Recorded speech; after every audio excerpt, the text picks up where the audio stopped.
So I have tried many different things to keep this rug of mine from killing us, because y'all know when you have a new rug, you just slip and slide all over the place when you walk on it.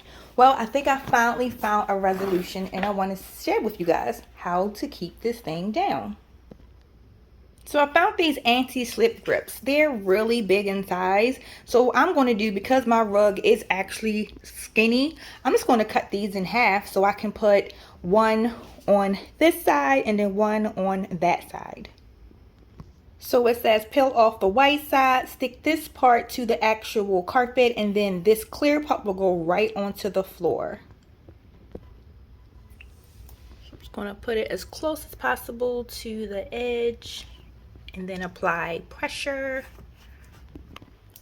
So now I have the sticky parts on all four corners, and now I'm just going to keep it rolled up like this and just take off this plastic piece so that it can go on the floor. But I'm not going to put it down, because you know how when you put something down that's sticky, you peel it back up, it becomes less sticky. So I want to find the perfect space within this area to apply the rug so that it's down and it's down for good.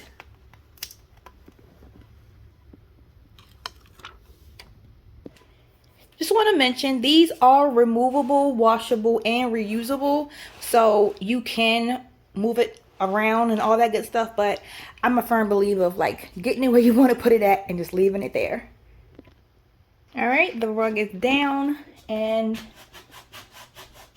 it is not moving. And just so you guys can see, I'm gonna lift a side up so you can see what it's like.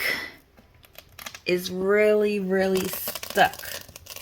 It's actually coming off of my rug, but it does come off easily of the floor. So, and my floor is not damaged. So you do have that. And as you can see, it's still not moving. So yeah, good product.